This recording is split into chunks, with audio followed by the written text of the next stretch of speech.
శ్రీమాత్రే నమ. జయ గురు దత్తాత్రేయ నమ.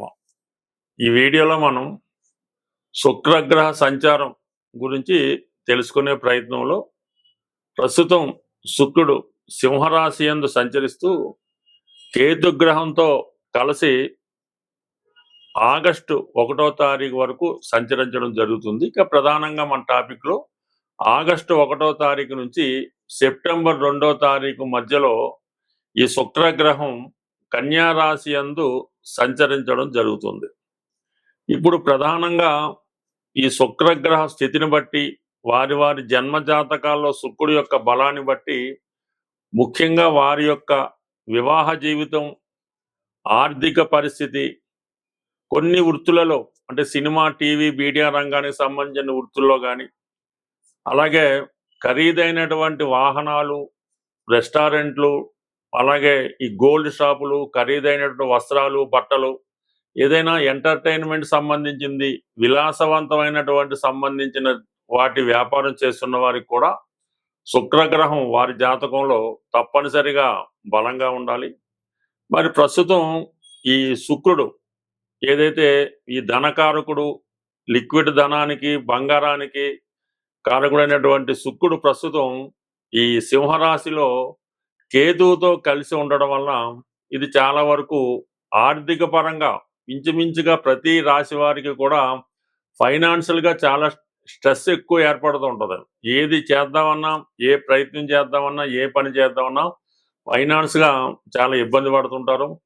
ఇది ప్రధానంగా స్త్రీల యొక్క ఆరోగ్యం మీద ఎక్కువ ప్రభావం చూపుతూ ఉంటుంది. అంటే మరి నాడీ శాస్త్ర ప్రకారం ఈ స్త్రీ గ్రహం మాట శుక్రుడు స్త్రీలని రిప్రజెంట్ చేస్తూ ఉంటాడు. అటువంటి శుక్రుడు కేతువుతో కలిసి ఉండడం వలన స్త్రీలకి అనారోగ్యపరమైనటువంటి సమస్యలు ఎక్కువగా వస్తుంటాయి. వివాహపరంగా కొన్ని చికాకులు వాళ్ళు ఎదుర్కొంటూ ఉంటారు. ముఖ్యంగా గైనిక్ సంబంధించినటువంటి ప్రాబ్లమ్స్, సంతానపరమైనటువంటి సమస్యలు ప్రస్తుతం ఈ రాశి వారు ఎదుర్కోవడం జరుగుతుంది. ఎందుకంటే శుక్రుడు సింహరాశిలో చాలా బలహీనంగా ఉండడం జరుగుతుంది. అంటే తనకు ముందు ప్రయాణించబోయే రాశిలో కన్యా రాశి శుక్రగ్రహానికి నీచ రాశి. ఆ కారణం వల్ల నీచలోకి వెళ్తున్నటువంటి శుక్రుడు చాలా బలహీనమై ఉంటాడు. కాబట్టి ఇది మగవారికి, వ్యాపారస్తులకి ఆర్థిక పరిస్థితి మీద, స్త్రీలకి ఆరోగ్యం మీద ఎక్కువ ప్రభావం చూపుతుంది. అటువంటి శుక్రుడు ఆగస్టు 1వ తారీఖు నుంచి కన్యా రాశిలో ప్రవేశించడం జరుగుతుంది. అయితే ఈ కన్యా రాశిలో ప్రవేశించినటువంటి శుక్రుడు ఏ గ్రహంతోనూ కలయకుండా సింగిల్గానే ఇంచుమించుగా ఆ నెలంతా సంచరించడం జరుగుతుంది. అటువంటి శుక్రుడి మీద శని యొక్క దృష్టి పడుతుంది. సో ఆ కారణం వల్ల ఏంటంటే స్త్రీలకి ఉద్యోగ అవకాశాలు పెరుగుతాయి. వారు కొంతవరకు ఆరోగ్యపరంగా కొంత ఇంప్రూవ్మెంట్ అవ్వడం జరుగుతుంది. మగవారికి అయితే వ్యాపారపరమైన అభివృద్ధి ఉంటుంది. ఎందుకంటే శుక్రుడు నీచ రాశిలోకి వచ్చినప్పుడు కూడా తన మిత్రగ్రహమైనటువంటి శని భగవానుడితో చూడబట్టడం జరుగుతుంది. అలాగే శుక్రుడికి లాభస్థానంలో గురుగ్రహ సంచారం జరుగుతుంది. ఈ రెండు కూడా శుక్రుడిని చాలా బలంగా చేయడం వల్ల మరి మీరు గతంలో ఇంచుమించుగా ఈ జూలై నెలాఖరు వరకు ఎదుర్కొన్నటువంటి ఆర్థిక సమస్యల నుంచి, అలాగే స్త్రీలు అనారోగ్యపరమైన సమస్యల నుంచి చాలా వరకు బయటపడడం జరుగుతుంది. స్వస్తి. శ్రీమాత్రే నమ. జయ గురు దత్తాత్రేయ నమ. మేషరాశి వారికి శుక్రుడు ధన సప్తమాధిపతి. అంటే ఈ శుక్రుడు ఈ మేషరాశి వారికి ఆర్థిక పరమైనటువంటి పరిస్థితి, కుటుంబ విషయాలు, కుటుంబపరమైనటువంటి సమస్యలు, కుటుంబం యొక్క ధనం, అలాగే భార్య, మీరు వ్యాపారస్తులైతే మీరు ఎవరితో అయితే వ్యాపారం చేస్తుంటారో ఆ ఖాతాదారులు, అలాగే మీరు మీతో పరిచయం పెంచుకున్న వాళ్ళు అంటే భార్య అవ్వచ్చు, ఇతరత్ర మీకు స్నేహితులు అవ్వచ్చు, మీతో ఎఫైర్స్ పెట్టుకున్న వాళ్ళు కూడా సాధారణంగా ఈ శుక్రుడు సప్తమ స్థానం వహించడం వల్ల ఈ మేషరాశి వారికి శుక్రుడు ఎంత బలంగా ఉంటే వారి కుటుంబం అంత అనుకూలంగా ఉంటుంది, వాళ్ళ వివాహ జీవితం అంత అనుకూలంగా రావడం జరుగుతుంది. మరి ఆగస్టు 1వ తారీఖు నుంచి సెప్టెంబర్ 2 వరకు ఈ శుక్రుడు వీళ్ళకి 6వ స్థానంలో, సప్తమాధిపతి 6వ స్థానంలో బలహీన పడటం వల్ల ప్రధానంగా ఈ రాశి వారికి స్త్రీలతో ఎక్కువగా విరోధం వచ్చే అవకాశం ఉన్నది. అలాగే జీవిత భాగస్వామి భార్యకి అనారోగ్య కారణాల వల్ల అయితేనే, వృత్తిపరమైన కారణాల వల్ల అయితేనే కొంతకాలం పాటు ఎడబాటు వచ్చే అవకాశం ఉంది. అలాగే ఆర్థిక విషయాల్లో కుటుంబ సభ్యులతో కానీ మీ వ్యాపార పార్ట్నర్స్తో కానీ కొన్ని అనుకోని విభేదాలు తలెత్తే అవకాశం ఉంటుంది కాబట్టి ఏదైనా ఈ మేషరాశి వారికి రాశ్యాధిపతిగా ఉన్నటువంటి కుజుడికి ఈ శుక్రుడు శత్రుగ్రహం, ఈ రెండు కూడా పరస్పర శత్రుగ్రహాలు అవటం వల్ల ఈ శుక్రుడు ఎక్కడున్నా సరే ఈ శుక్ర మహాదశలో ఈ మేషరాశి వారికి ఇటువంటి కుటుంబపరమైన ఇబ్బందులు, వైవాహిక జీవితపరమైన ఇబ్బందులు రావడం జరుగుతుంది. ప్రధానంగా వివాహ ప్రయత్నాలు ఈ నెలలో చాలా వరకు మీరు వాయిదా వేసుకోవడం మంచిది. ఇంచుమించుగా అదే పరిస్థితి వస్తూ ఉంటుంది. ఎంత ప్రయత్నం చేసినా వివాహం సరిగ్గా కుదరకపోవడం, వివాహం కుదిరినా కూడా ఈ సెటిల్మెంటు, ఈ కట్న కానుకల విషయంలో ఏదో ప్రాబ్లం రావడం, ఇవన్నీ కూడా జరుగుతుంటాయి. కాబట్టి మరి ఎవరైతే ప్రధానంగా వివాహం కాని వాళ్ళు, అది అమ్మాయిలు కానీ అబ్బాయిలు కానీ, మీ యొక్క వివాహ ప్రయత్నాలు సెప్టెంబర్ 2వ తారీఖు తర్వాత ప్రయత్నం చేస్తే, అంటే సెప్టెంబర్ 2 తర్వాత ఈ శుక్ర భగవానుడు తులారాశిలోకి రావడం వల్ల, స్వక్షేత్రం అవడం వల్ల దూరమైనటువంటి భార్యాభర్తలు కలుసుకుంటారు, ప్రేమికులు కలుసుకుంటారు, వివాహ ప్రయత్నాలు చాలా వరకు నెరవేరుతాయి. అలాగే ప్రయాణాల విషయంలో మీరు చాలా కాలంగా ఎదురు చూస్తున్నటువంటి విదేశ ప్రయత్నాలు కానీ ఇవన్నీ కూడా ఎప్పుడైతే శుక్రుడు సెప్టెంబర్ 2 తర్వాత మారడంతో ఈ రాశి వారికి ఒక విధంగా చాలా అదృష్టంగానే కలిసి రావడం జరుగుతుంటది. అలాగే కుటుంబ పరంగా మీతో విరోధం పెట్టుకున్న వాళ్ళు తిరిగి మళ్ళా మీరు కలుసుకోవడం జరుగుతూ ఉంటది. ఆర్థిక పరంగా కుటుంబ పరమైనటువంటి సమస్యలు చాలా వరకు సాల్వ్ అవ్వడం జరుగుతుంటది. ప్రధానంగా ఈ మేషరాశిలో ఉన్నటువంటి స్త్రీలు మాత్రం కంపల్సరీగా వాళ్ళు ఆరోగ్య సంబంధించిన విషయాల్లో చాలా జాగ్రత్తగా ఉండవలసి ఉంటుంది. ప్రధానంగా వాళ్ళు బంధువులతో కానీ, అత్తగారితో కానీ, తల్లిదండ్రులతో కానీ కొన్ని పరస్పర విభేదాలు, అనుకోలేని సమస్యలు ఎదురయ్యే అవకాశం ఉంది. కాబట్టి కొన్నాళ్ళ పాటు ఏదైనా ఒక దీర్ఘకాలిక సమస్యలు లాంటివి ఉంటే కొంతకాలం వాయిదా వేసుకుంటే అవి విడాకులు అవ్వచ్చు, వివాహపరంగా మీకు రావాల్సినటువంటి ధనం, స్త్రీధనం అవ్వచ్చు. ఏది ఏమైనప్పటికీ కూడా ఈ స్త్రీలు మాత్రం ఈ సెప్టెంబర్ 2వ తారీఖు వరకు కూడా ఎటువంటి విభేదాలు కూడా అటు అత్తవారితో కానీ, అటు పుట్టింటి వారితో కానీ విభేదాలు పెట్టకుండా జాగ్రత్త వహించడం మంచిది. ఈ ఏదన్నా శుక్ర గ్రహం అన్నది మీ యొక్క జాతకంలో ప్రధానంగా స్త్రీలకి ఆరోగ్య విషయంలోను, మగవారికి ధన విషయంలోను, ఇతర విషయాల్లో కూడా ఈ శుక్రబలం తప్పనిసరి. శుక్రుడు ఇప్పుడు బలహీనంగా ఉన్నాడు కాబట్టి ఈ మేషరాశి వారు కంపల్సరిగా శుక్రగ్రహ పరిహారం చేసుకుంటే వారికి ఎదురయ్యే సమస్యలు చాలా వరకు పరిష్కారం అయ్యే అవకాశం ఉంటుంది. స్వస్తి.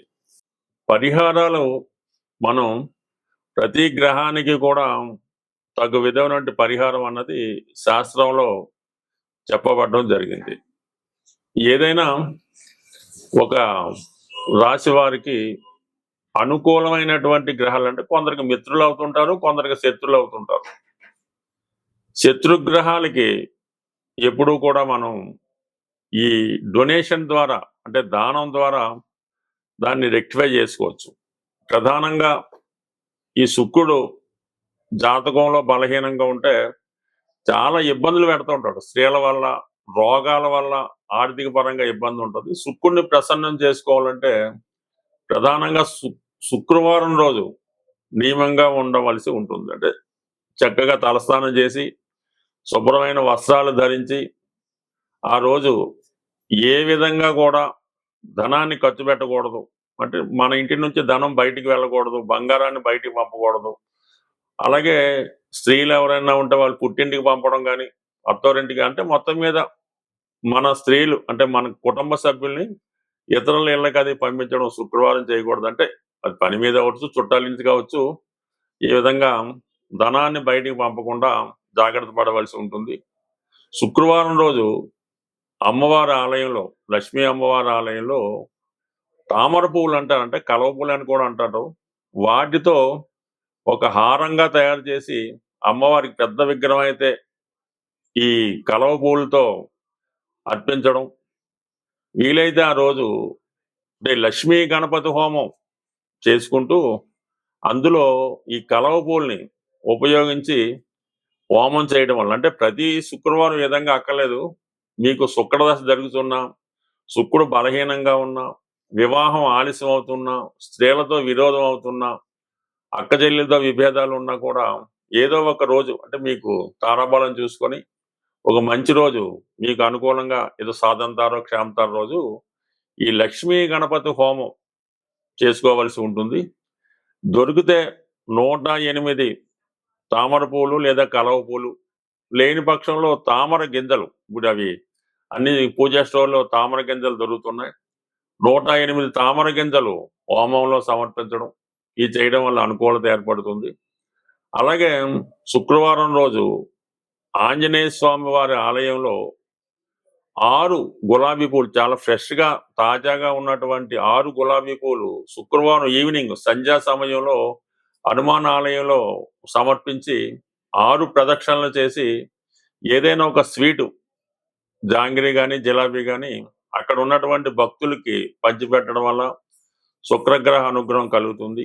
ఇంకా ప్రధానంగా వెరీ సింపుల్ రెమెడీ ఏంటంటే, చిన్నపిల్లలు అంటే 8వ సంవత్సరం లోపు ఉన్న పిల్లలు, చిన్నపిల్లలు ఎవరైతే ఇంకా పూర్తిగా ఊహ రాకుండా ఉన్నటువంటి అమ్మాయిలు, ఆడపిల్లలకి మీ చుట్టుపక్కల పిల్లలన్నా మీ కుటుంబ సభ్యుల పిల్లలైనా వాళ్ళకి ఈ శుక్రవారం రోజు వీలైతే వారంతో నిమిత్తం లేదు, వాళ్ళకి ఇష్టమైనటువంటి స్వీట్స్ వాళ్ళకి పంచిపెట్టడం వల్ల కంప్లీట్ గా మీకు మంచి శుక్రగ్రహం పెరుగుతుంది.